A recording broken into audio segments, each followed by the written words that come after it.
Voilà, retour sur ce plateau. Le général va sûrement se fâcher parce que la réalisation. Ah, ok, c'est bon.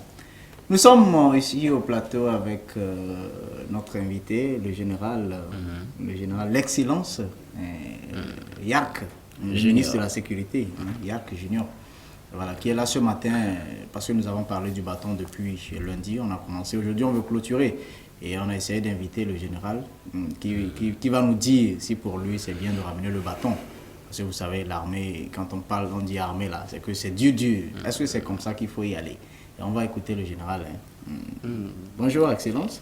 Bonjour à vous, Monsieur Aruna, et à votre confrère. D'abord, permettez-nous de vous dire merci de nous avoir invités sur votre plateau ce matin. Il est très important de rappeler un certain nombre de dispositions en ce qui concerne l'éducation de nos enfants.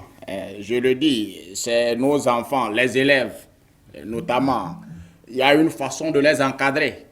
Et je me souviens, lorsque nous on allait à l'école, dans le village, vous savez, c'est le bâton qui nous a fait travailler. Lorsqu'on te donne des exercices, vous ne voulez pas les résoudre, c'est que vous n'irez pas à l'école. Et soyez sûr, on va envoyer les gaillards de la classe venir vous chercher où vous êtes. Et on vous amène à l'école, on vous frappe correctement. Le lendemain, vous serez appliqué et vous allez bien apprendre vos leçons et résoudre vos exercices. Mais à un moment, nous avons constaté qu'il y avait un laisser-aller. Il faut le dire aussi, certains enseignants exagèrent. Des punitions corporelles qui dépassent. Ça devient un peu de la torture. On ne peut pas frapper un élève jusqu'à ce qu'il n'arrive plus à marcher. Il y a certains enseignants qui profitent de cette opportunité parce qu'on a dit qu'il faut punir les enfants avec le bâton. Et lorsqu'on a des conflits avec des parents, à supposer que vous êtes un directeur d'école, vous avez un petit conflit avec un des parents d'élèves. Voilà, puisque vous savez que son enfant est dans votre établissement, vous demandez qu'on le frappe régulièrement. Pourquoi vous allez le faire? Pourquoi vous allez le faire? Et on a dû adopter de nouvelles stratégies. Et on dit qu'il faut les faire copier des mots, des leçons qu'il manque.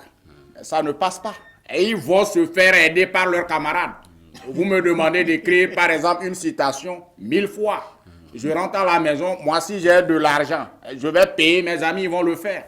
Et c'est ce qui se passe. La punition ne passe pas. Je crois véritablement que nous devons encore réfléchir. C'est un peu comme, je le disais, la discipline militaire. Et si vous demandez aux agents forts de l'ordre, ils vous diront ce qu'ils subissent au CENI. À Kmewa, ce qu'ils subissent.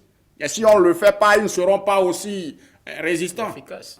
Donc il va falloir, comme on donne des corvées aux militaires, former aussi les élèves de cette façon. Vous voyez, l'Africain est habitué par la pression. Quand on lui fait pression, mais il travaille. Mais quand on lui laisse le champ libre, il va s'amuser. Pourquoi vous dire de ne pas utiliser le bâton? Alors, général, on peut, entre-temps, si les parents manifestent par rapport à ça, est-ce que vous allez accepter cela? Parce que battre les enfants à l'école, les parents peuvent décider de manifester. Je voudrais d'abord vous demander de corriger l'expression. Je n'ai pas vraiment fait le français, mais quand vous dites battre, nous ne sommes pas dans cette logique. Pourquoi on doit battre un élève? On le corrige. Okay. On le corrige avec le bâton. Maintenant, si les parents ne sont pas d'accord et qu'ils viennent nous proposer le mécanisme et qu'ils voudraient qu'on utilise pour faire travailler les enfants, parce qu'on remarque que le niveau d'études se rabaisse d'année en année. Moi, je dis qu'il faut les corriger, mais dans la droite ligne, qu'on n'exagère pas. Quand il y a le bâton, je vous dis, les enfants vont travailler. Et ils vont manifester. Pourquoi? Et ces parents-là, ils sont où? Ils sont qui? Et ils sont combien? Et ils n'ont qu'à manifester. Nous, on va demander aux forces de l'ordre de sécurité, comme d'habitude, de faire usage des gaz lacrymogènes et de les disperser. Et il ne se passera rien. Vous savez, je rappelle que l'usage des gaz lacrymogènes est propre et conventionnel. Tout le monde le fait. On va les bien recadrer de façon propre. Et conventionnelle, je dis. J'ai l'habitude de dire quand des gens ne veulent pas respecter la loi, ils se trouvent quelque part, ils s'agitent. Ben, nous, on va simplement dire aux forces de l'ordre de sécurité, rentrez les dedans. Et vous savez ce que ça donne. Quand les coups de gaz lacrymogène commencent par retentir, les gens courent de gauche à droite. Est-ce qu'on a dit à quelqu'un de courir?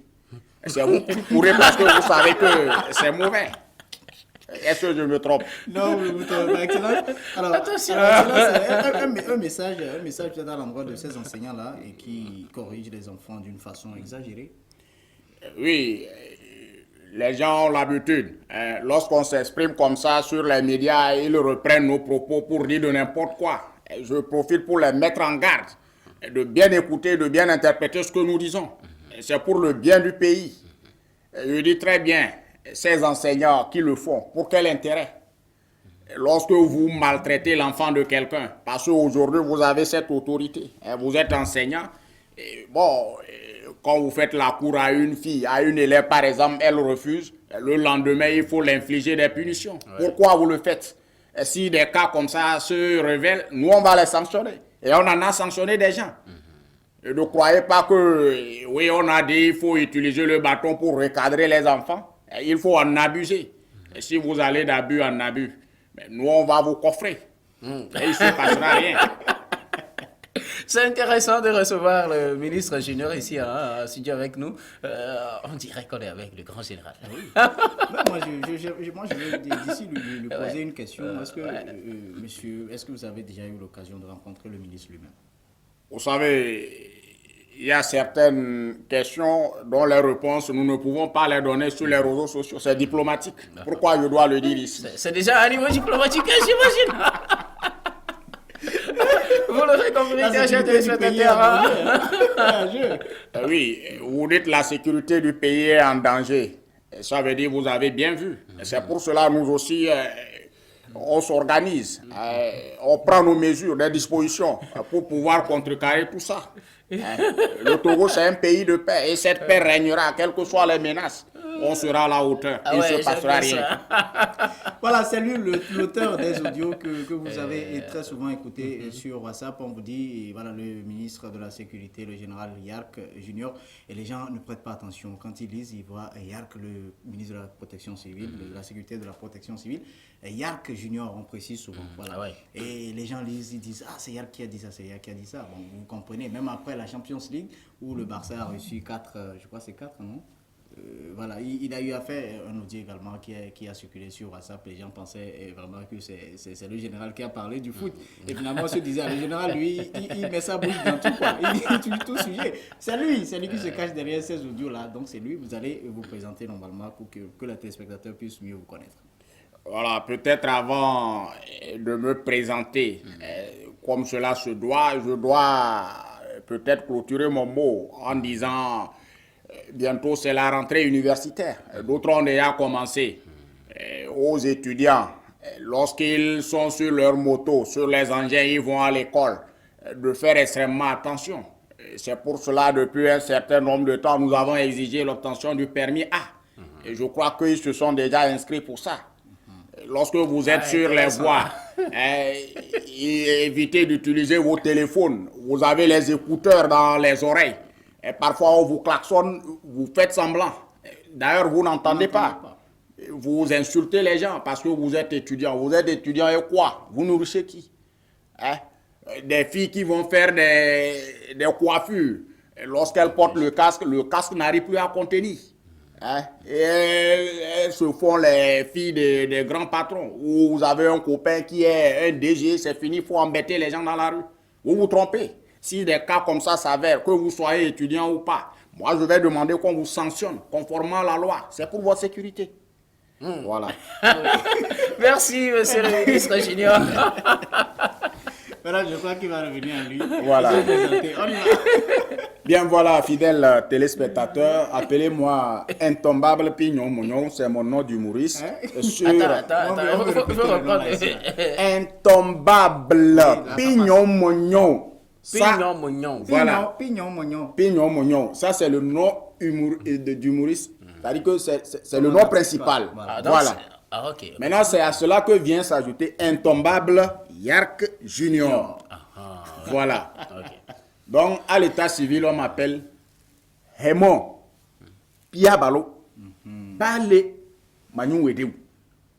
Le prénom simplement veut dire partout j'ai de la chance. Ça, Ah ouais, bah justement. Donc, c'est ça. Voilà, Artistes humoristes, nous sommes en train de nous efforcer. C'est également l'occasion de demander à la population togolaise, aux fidèles surtout téléspectateurs de la RTDS, de nous encourager, ne serait-ce que vos likes sur ce que nous faisons comme production. Ça nous encourage déjà. On n'a pas besoin d'aide financière, sujet. Voilà. Et merci à toi, merci au général. Merci à l'aide financière, on prend également. Il n'y a pas de souci. En tout cas, on ne pourra pas critiquer. C'est le général qui a parlé. Si vous ripostez, moi, je vais vous disperser. Le général, tu nous disais, on ne peut pas continuer l'émission. Je vous laisse terminer, je vous coince en bas. Voilà, on dit merci à l'intombable, le général intombable Yak Junior. Merci à lui, on a tenu à l'inviter pour qu'il puisse passer dans cette émission, histoire de dégayer un peu les téléspectateurs. On a toujours joué des gars, mais on se dit, si on a des personnes qu'on peut recevoir sur ce plateau et qui peuvent venir égayer les gens, pourquoi ne pas leur donner la parole? C'est pour ça qu'il est là ce matin. Je vais lui laisser et terminer. Il a un dernier mot à vous dire. Voilà, c'est peut-être laisser mon contact. C'est très important. Oui, il n'y a pas de souci. Vous pouvez me joindre sur le 90 31 26 76. Je reprends. Le 90 31 26 76. Et on pourra échanger. Voilà. 90 21 26 76. Faites beaucoup attention. Il y a des 90 31. Vous allez induire les gens en erreur. J'aime bien ce ministre-là. On remercie toutes les équipes qui nous ont accompagnés. Mathias et Cécile comme là pour la beauté. Merci à notre réalisateur du jour, André Ovalou, collègue alias 3D+1. On dit